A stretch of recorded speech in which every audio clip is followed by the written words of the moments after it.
जय हिंद साथियों, आज हम लोग पढ़ने वाले हैं क्लास 10th। ठीक है दोस्तों, क्लास 10th में हम लोग पढ़ने वाले हैं लोकतांत्रिक राजनीति को, जिसको इंग्लिश में कहते हैं हम लोग पॉलिटिकल साइंस, या फिर क्या कहते हैं हम लोग दोस्तों, तो सिविक्स कहते हैं। क्या कहते हैं दोस्तों, तो सिविक्स कहते हैं। इसी का आज हम लोग ऑब्जेक्टिव देखने वाले हैं। ठीक है दोस्तों, तो आप इसका लाभ जरूर उठाइएगा। ठीक है दोस्तों, तो आइए बढ़ते हैं। पहला क्वेश्चन दिया है दोस्तों कि सांप्रदायिक राजनीति आधारित होती है। संप्रदाय की जो राजनीति होती है वो किस पे आधारित होती है, तो ये होती है दोस्तों धर्म पर। सांप्रदायिक राजनीति जो होती है दोस्तों वो धर्म पर आधारित होती है। किस पर आधारित होती है दोस्तों, तो धर्म पर आधारित होती है। धर्म पर आधारित होती है। ठीक है दोस्तों, दूसरा क्वेश्चन दिया है दोस्तों कि अंतर्राष्ट्रीय महिला दिवस किस तिथि को मनाया जाता है। तो अंतर्राष्ट्रीय महिला दिवस दोस्तों 8 मार्च को मनाया जाता है। ये शुरू कब से हुआ था दोस्तों, तो ये वो शुरू हुआ था 1975 से। 8 मार्च 1975 को सबसे पहले अंतर्राष्ट्रीय महिला दिवस मनाया गया था। उसका बाद हर साल 8 मार्च को अंतर्राष्ट्रीय महिला दिवस मनाया जाता है। ठीक है दोस्तों, चलिए आगे बढ़ते हैं। तीसरा क्वेश्चन दिया है 16वीं लोकसभा में महिला सदस्यों की संख्या कितनी थी। तो 16वीं लोकसभा में महिला की जो सदस्यों की संख्या थी वो दोस्तों कितनी थी, तो 65 थी। कितनी थी, 65। 15वीं में 16वीं में 65 थी। अगर 15वीं की बात करें तो 15वीं में महिलाओं की जो संख्या थी दोस्तों वो थी 59। कितनी दोस्तों, तो 59। 15वीं लोकसभा में महिला सदस्यों की संख्या 59 थी और 16वीं में कितना दोस्तों, तो 65। ठीक है दोस्तों, चलिए आगे बढ़ते हैं। चौथा क्वेश्चन दिया है कि झारखंड राज्य का गठन कब हुआ था। तो झारखंड राज्य का गठन दोस्तों 15 नवंबर 2000 को हुआ था। 15 नवंबर 2000 को झारखंड बिहार से दोस्तों अलग हो गया था। ठीक है दोस्तों, चलिए आगे बढ़ते हैं। अगला क्वेश्चन दिया है कि धर्म को समुदाय का मुख्य आधार मानने वाले व्यक्ति क्या कहते हैं।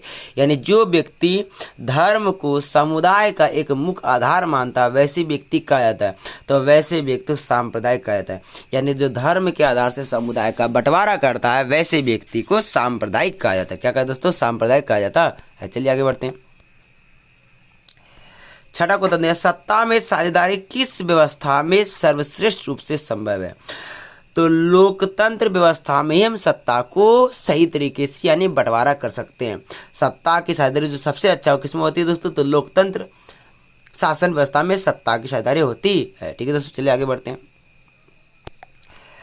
अगला क्वेश्चन है कि सत्ता में साझेदारी का अच्छा उदाहरण प्रस्तुत करने वाला राष्ट्र कौन सा है। तो वह है दोस्तों आपका बेल्जियम। कौन दोस्तों, बेल्जियम। बेल्जियम में 2 भाषा के लोग रहते थे। एक था फ्रेंच दोस्तों, ठीक है दोस्तों, एक था फ्रेंच और एक था डच। ठीक है, इसमें जो डच थी उसकी संख्या अधिक थी, फ्रेंच की संख्या क्या थी, कम थी, 85। लेकिन बेल्जियम की सरकार ने अपने अच्छे नीति और नियम कानून के आधार से सत्ता में दोनों भाषा बोलने वाले लोगों को समान अधिकार समान सम्मान दिया। इसलिए आज बेल्जियम क्या कर रहा है, बहुत विकास कर रहा है। ठीक है दोस्तों, चलिए आगे बढ़ते हैं। अगला क्वेश्चन दिया है कि सत्ता में साझेदारी का तात्पर्य क्या है। तो सत्ता में साझेदारी का जो अर्थ है दोस्तों वह शासन एवं प्रशासन के मूल निर्णय को अपने अनुकूल प्रभावित करने की क्षमता प्राप्त करना है। यानी कि शासन और प्रशासन अगर कोई भी निर्णय लागू करता है तो वो जनता के भलाई के लिए लागू करवाना, यह सत्ता में साझेदारी का क्या होता है, अर्थ होता है। यानी कि मतलब कि कह सकते हैं कि सरकार अपने अनुरूप कोई नियम नहीं ला सकता। अगर जनता के अनुकूल हो तो वो नियम चलेगा और नहीं होगा तो वो नियम नहीं चलेगा। जनता उसको नहीं मानेगा, विरोध करेगा और अंततः सरकार के बात मानना पड़ेगा। चलिए अगला क्वेश्चन है। 9वां क्वेश्चन कह रहा है दोस्तों सिंहली किस देश की राजभाषा घोषित की गई। सिंहली किस देश की राजभाषा घोषित की गई, तो यह दोस्तों श्रीलंका की भाषा किया है दोस्तों, तो सिंहली। श्रीलंका में 70% ऐसे लोग हैं जो कि सिंहली भाषा बोलते हैं। ठीक है दोस्तों, चलिए आगे बढ़ते हैं। 10वां क्वेश्चन है कि श्रीलंका में सामाजिक विभाजन किस स्तर पर होता है। तो श्रीलंका में जो सामाजिक विभाजन होता है दोस्तों वो क्षेत्रीय और सामाजिक दोनों स्तर पे होता है। यानी इसका ऑप्शन हो जाएगा दोस्तों क्या, सी। क्या हो जाएगा दोस्तों, सी हो जाएगा। ठीक है दोस्तों, चलिए आगे बढ़ते हैं। अगला क्वेश्चन है कि संप्रदाय का संबंध है। तो संप्रदाय का जो संबंध है दोस्तों वो ईसाई धर्म से, किससे धर्म से दोस्तों, तो ईसाई धर्म से। संप्रदाय जो शब्द निकला है वो ईसाई धर्म से निकला हुआ है। ठीक है दोस्तों, चलिए आगे बढ़ते हैं। अगला क्वेश्चन है कि मानव जाति में आधी आबादी किसका है, तो वो दोस्तों महिलाओं का। मानव जाति में जो आधी आबादी है वो महिलाओं की, किसकी है, महिलाओं की। ठीक है दोस्तों, चलिए आगे बढ़ते हैं।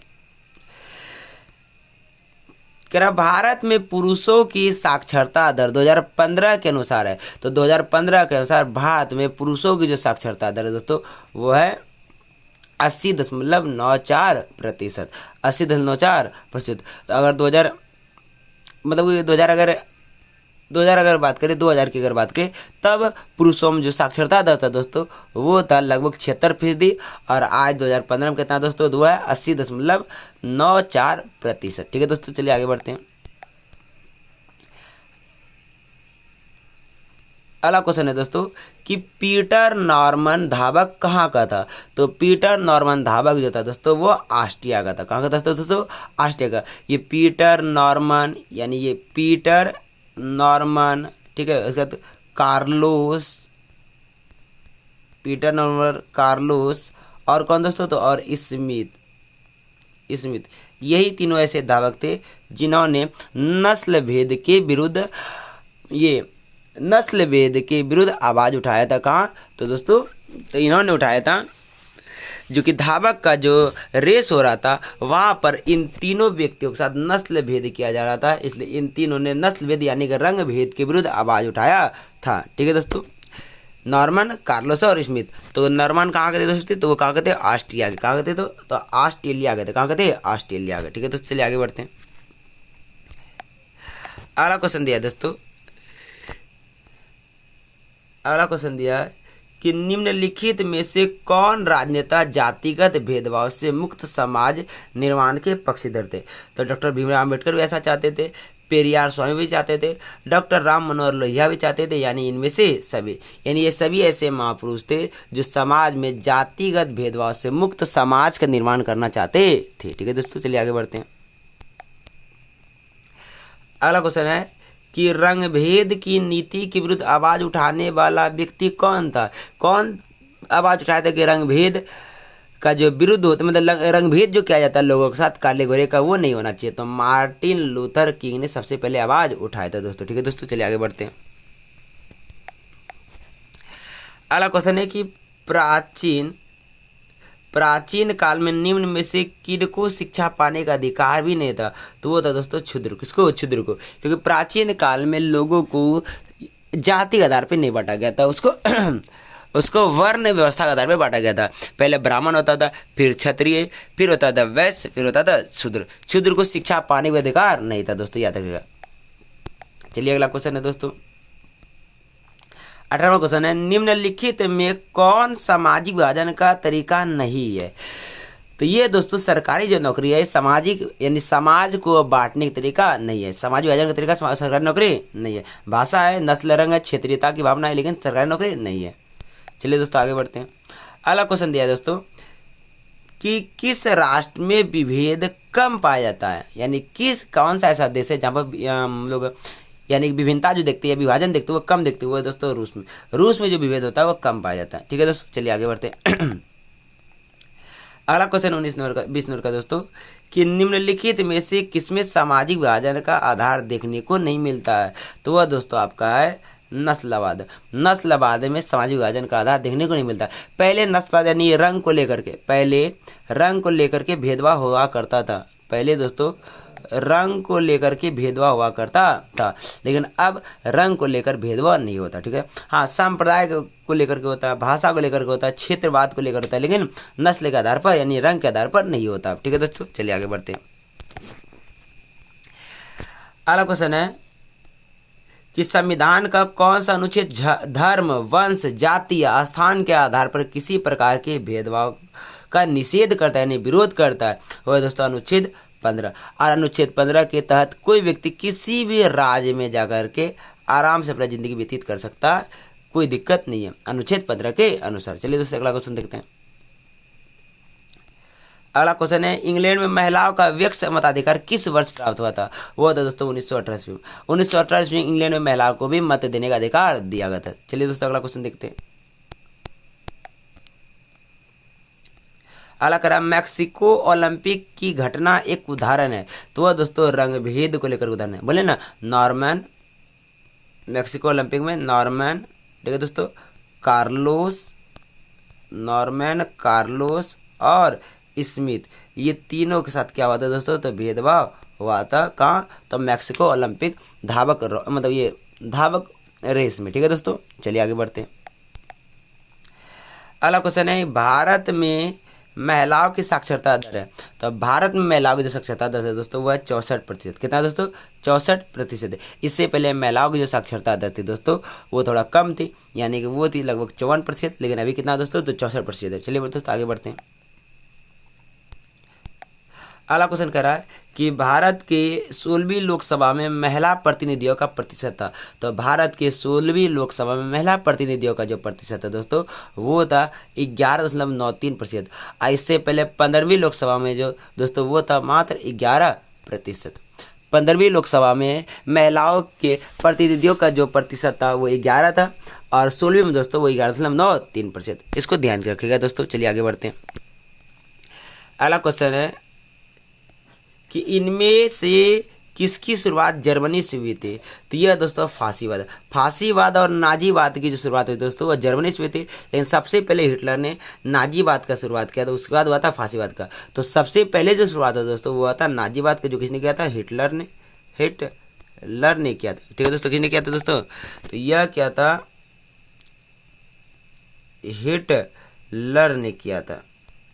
और उसके बाद फांसीवाद की शुरुआत हुई, मुसोलिनी द्वारा फांसीवाद की शुरुआत हुई थी। चलो दोस्तों आगे बढ़ते हैं। अगला क्वेश्चन है, निम्नलिखित में से किसने कहा कि धर्म को कभी भी राजनीति से अलग नहीं होना चाहिए? तो वो कहा था दोस्तों महात्मा गांधी ने। महात्मा गांधी जी ने कहा था कि धर्म को कभी भी राजनीति से अलग नहीं होना चाहिए। ठीक है दोस्तों, चलिए आगे बढ़ते हैं।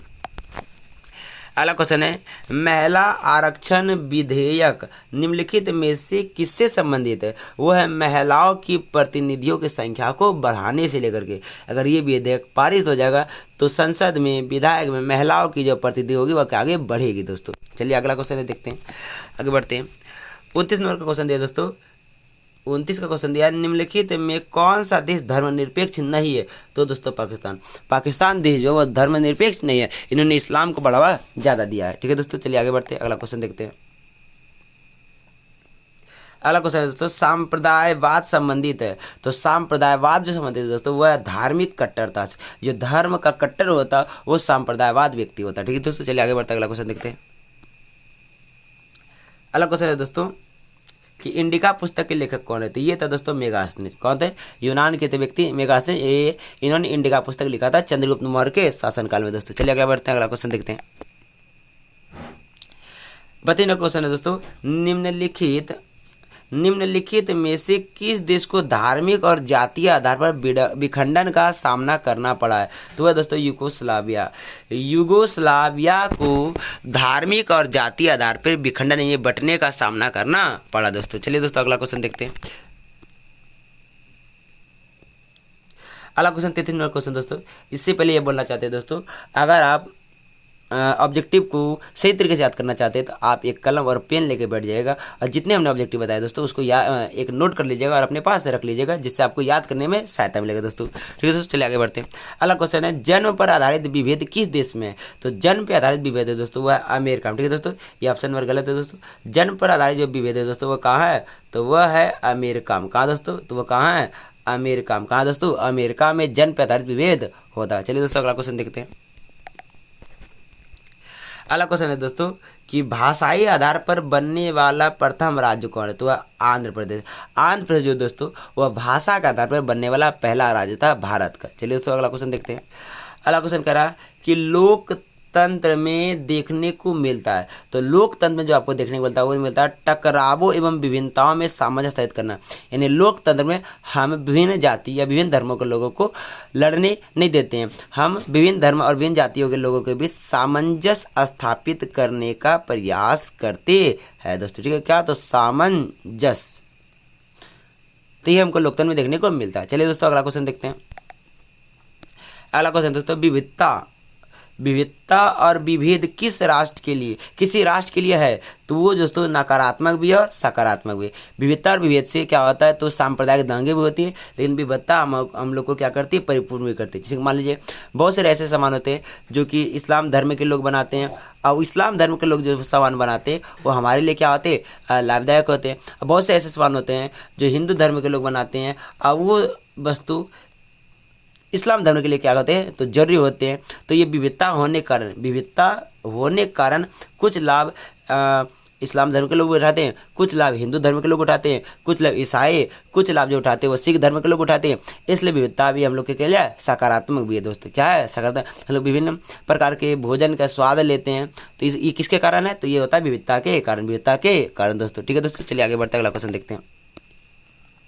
अगला क्वेश्चन है कि भारतीय संविधान के बारे में इनमें से कौन सा कथन सही है? तो दोस्तों सभी लोगों को कोई भी धर्म मनाने की आज़ादी देता है।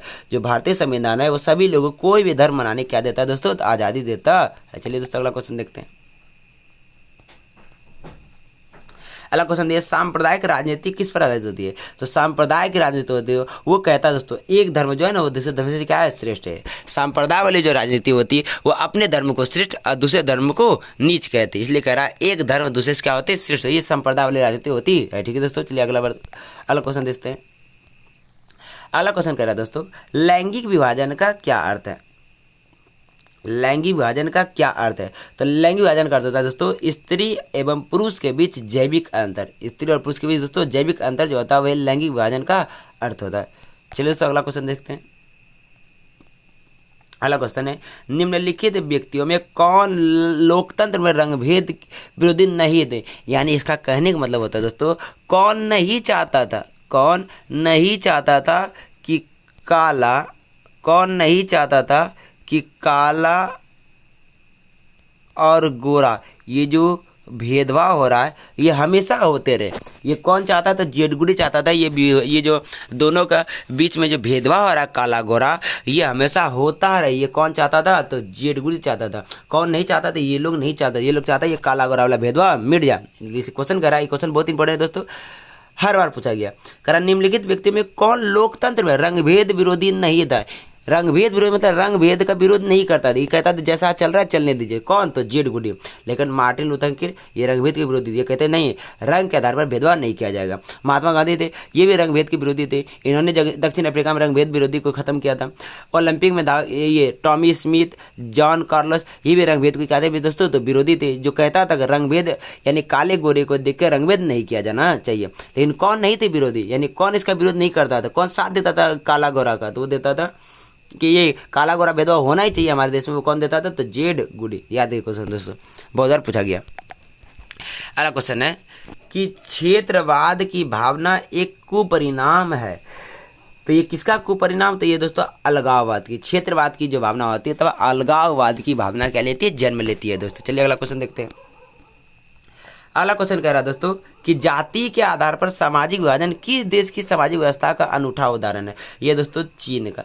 ऐसे भारत में होता है लेकिन नया तरीका जो निकला वो कहाँ निकला दोस्तों? चीन का। ये अनूठा जो उदाहरण दिया गया है ये कहाँ का दोस्तों? चीन का है। कहाँ का? चीन का। जाति के आधार पर सामाजिक विभाजन किस देश की सामाजिक व्यवस्था का अनूठा उदाहरण है? वो कहाँ का दोस्तों? तो चीन का। तो चलिए दोस्तों अगला क्वेश्चन देखते हैं।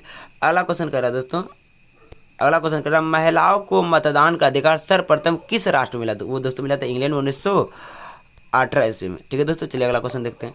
अगला क्वेश्चन कह रहा है दोस्तों कि भारत एक राष्ट्र है, तो भारत एक धर्मनिरपेक्ष राष्ट्र है, यानी भारत में किसी एक धर्म को बढ़ावा नहीं दिया है, सभी धर्मों को समान सम्मान और अवसर दिया गया है। कई भारत ने बोला हम हिंदू राष्ट्र है या हम मुस्लिम राष्ट्र है या ईसाई राष्ट्र है या हम सिख राष्ट्र है, कभी नहीं बोला गया। इसलिए भारत क्या एक धर्मनिरपेक्ष राज्य, सभी धर्मों को बराबर सम्मान दिया गया। चलिए दोस्तों अगला क्वेश्चन देखते हैं। अगला क्वेश्चन कह रहा है कि जाति पर आधारित विभाजन कहाँ होता है? तो जाति पे आधारित जो विभाजन होता है दोस्तों वो कहाँ होता है? भारत में। कहाँ होता है दोस्तों? भारत में होता है। पाकिस्तान में धर्म के आधार से होता है, अमेरिका में जन्म के आधार से होता है, बेल्जियम में भाषा के आधार से होता है, भारत में जाति के आधार से। ऐसे भारत में विभिन्न प्रकार के होते हैं लेकिन भारत में मुख्य क्या है? जाति।